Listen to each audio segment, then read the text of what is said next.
This is the Sainsmart Genmitsu 4040 Pro Max, the upgraded version of its older brother, the 4040 Pro, and it is safe to say it has some very nice upgrades as part of this package. Now in today's video I'm going to show you just how easy it is to get this built and assembled. One thing to highlight is I will be following the official instructions, but if I think anything can be done better in the way that it is laid out, I will let you know along the way. And if you're thinking of purchasing one of these because it looks like an impressive machine, definitely check out the links in the description area. They will always take you to the best available price. But for now, let's rewind an hour and I will show you just how easy it is to actually get this built. So we'll obviously begin by getting everything unpacked. Check the condition of each part as you take it out, and when you get to the instructions, check the contents list against all of the parts that you have taken out. So at this point we've unpacked everything, checked it off against the contents list and visually inspected all of the different parts. We can now move forward with the build, and it starts with these connecting plates over here that ultimately join these two together. So let's clear all of this out the way and start building the base frame. The two pieces of aluminium profile, one is for the front, one is for the back. The one that has the cable in, that is for the back, and obviously the other one's for the front. They also have a top and a bottom. The top is the one where the recess comes about 2 or 3 inches in, and the bottom has a recess all the way along. So what we're going to do now is take the pieces of rubber that came in the kit with all the bolts, and we're just going to put these on the bottom here, obviously just to keep it stable and stop it from sliding about. Next we're going to bring in the two pieces of spoil board. Now these are symmetrical front to back, but they are different top to bottom. If I flip it over, you effectively want all of the inserts on the bottom of the board. So we're going to put these in now. We're going to hold them in using the M5 20mm bolts. You can obviously use the Allen keys provided, or sometimes I find it much easier to use an automatic screwdriver like this. Just be careful not to put too much pressure on them, as you don't want to cross thread anything. Next we're going to bring in the 8 locator pins and simply drop those in the holes on all 4 corners. Now there are 3 holes on each corner. It is the 2 to the furthest outside, because ultimately the one that is closest to the spoil board is way too loose. So we're just going to go around, drop all of those in, make sure they fit in nice and snug, and get all 8 of them in. Now it's time to put on the Y-axis to the base frame. We've got 16 of the M5 20mm bolts. We're going to bring these in now, drop them on the locator pins and put 4 bolts in each corner. Now you want to pinch them up, but don't tighten them fully up until you've got everything in place, because there is one check we need to do before we do that. So let's get all these in place now.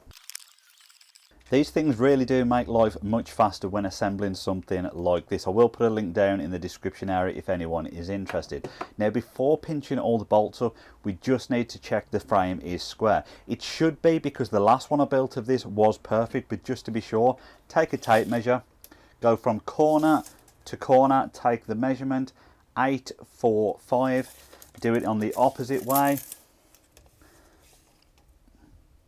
8, 4, 5, perfect. So what that means is the frame is square. If for any reason yours is slightly out, just try and jig it a little bit to get it back in square, and keep checking those diagonal measurements. But with that all nice and square, we can pinch down all these bolts and just guarantee that this is locked in nice and square.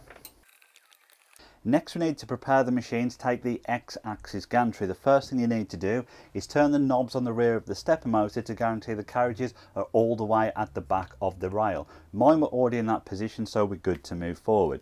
Next you'll need the 2 brackets to convert these to take the new X-axis. They are labelled up very simple, left and right, and the labels should be facing towards the front of the machine. To hold these in place, you will need M5 14mm bolts and M5 22mm bolts. Now we're just going to drop the brackets in place. There is a little guiding rectangle so you know that it is sitting in the middle of the plate. I'm going to drop that in position, do the same on the other side, and make sure it is sitting there. Now in terms of the bolts, the M5 14mm bolts sit on the outer holes, and the 22mm bolts go on the inside. So we'll get all of those put in now and hold those 2 plates in position. Next you want to take the remaining dowel pins. The difference with these is they have a thread on the inside of them, and place them into the dowel holes on the brackets. Only push them partially in, you don't want them sticking out of the other side. Next we're going to bring in the X-axis and drop it on top. This does have some weight, so be very careful. Make sure you don't catch the cable either. Just going to get that in position and slot it in. At this stage you should now be able to push those dowels in further, all the way into the X-axis side plate. If you are struggling, just wiggle it a little bit and they will go in. We're then going to take the M5 20mm round cap bolts and place them in from the outside and ultimately get these pinched up to hold the X-axis gantry in place. Next we're going to take the wiring bracket and just fix it to the side of the Z-axis here using the M3 8mm bolts. This goes with the back of the bracket facing downwards. Next we're going to be mounting the bracket for the router or the spindle. This just goes into position and is held in by the M4 18mm bolts. These just come in from the side. Give the first one a couple of turns just to pinch it in position and then go around and get all of the other ones in. It doesn't really matter what side the actual bolts are on, ultimately as long as you're comfortable with what side you're tightening it up on.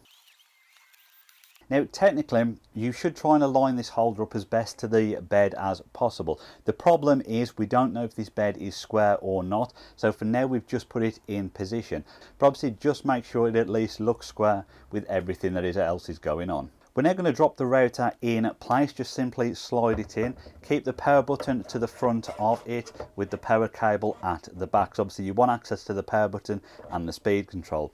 Now it doesn't really matter where you drop this in. I normally like to have it somewhere in the middle just for ease and balance. So I'm going to put it there and just pinch these bolts up.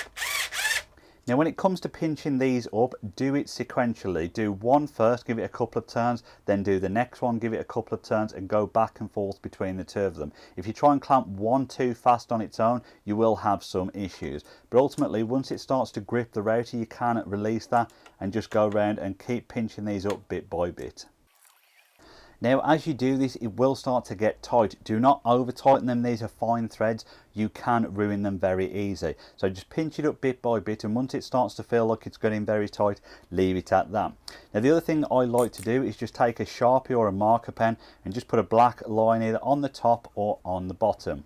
Now the reason I do this is ultimately if you see that line disappear, you know your router has dropped, or if it goes up, then again you know it's raised up, and you may just need to pinch them up a bit more. It just gives an indication that it is holding the router in the same position all the time.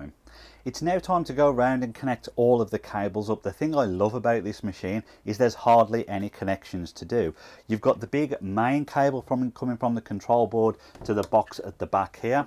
You then have the two cables for the Z limit switch and the Z motor, and ultimately two cables at the back for the Y motors. They are labelled up so you know which one everything goes to. So yeah, let's get this all connected. And then the last thing to do really is just take the zip ties and just make sure some of these cables are secure. There are little holes on the brackets and things that we put in just to hold these in place, and obviously connect the main power cable for the router once all that's done. You can either leave this running free, or you can also tie this in with the zip ties to the rest of the cabling. It really is your choice. But I'm going to go around now, get all these zip ties just to hold all the wiring in place. Now when you're finished, there will be a whole bunch of stuff left in your plastic container. Some of them are just going to be spare bolts. They typically provide one extra of every single bolt that you need, and also a couple of spare limit switches as well. But some of them you will need in order to finish setting up the router. For example, you will need the collet insert. I'm going to put the 1/8 one in. This is the most common size, and it is also the same size as the bits that they provide. So I'm just going to open the box once I've finished trying to struggle opening that. And once we take it out, we've got this little collet insert right here. We can pop it out of the plastic, and at this point we'll need the spanners or the wrenches in order to loosen this nut off. So you just come in underneath, twist it around a little bit until the nut slots in, and release the bottom nut for the collet. Now this is what's known as an ER11 collet. And ultimately that means it just gives us a variety in the bits we can put in it. So you take the collet insert and you push it into this, and it should just click in place. That is the correct orientation for it. And then we can just go back in, put the spanner back in place and tighten that back up. And then when you're ready to insert your bits, they go in from underneath and you can just pinch this up with the spanners. The other useful thing in here is the clamps. Now the clamps, strangely enough, are provided for a T-track, and this is how they are set up, with the T-nut at the bottom, the spring, the clamp, and then obviously the nut to tighten it down. Now you can still use them on this bed. The only difference is you take off the T-nut and just use them on the inserts like we have going on over here. There are also some spare brushes for the rotor. These are those that I'm showing on screen now, and ultimately if this starts to fail after you've been running it for quite a while, the brushes can just be changed on the side of the rotor. There is also a tube of grease for maintenance. These are just for the lead screws on the different axes, so keep that safe. It is very useful. And obviously you will also have the USB cable and your power cable. So basically, to complete the setup, we're just going to connect the USB cable, connect the power, and then this machine is done. I nearly forgot to mention the Z probe. Now the Z probe connects to the control panel on the back of the X axis, and ultimately is there to help set the height of your router or your bits on top of the material that you are machining. Now it's not difficult to set up, but sometimes it's easier just to get stuck in with the machine and then learn how to set this up a little bit later. Equally, just dive straight in. The settings are fairly simple and it can make your life much easier. I wasn't lying, I told you it was very easy to build, and I'm really looking forward to doing the review of this and testing some of the upgrades that they have actually done on this machine.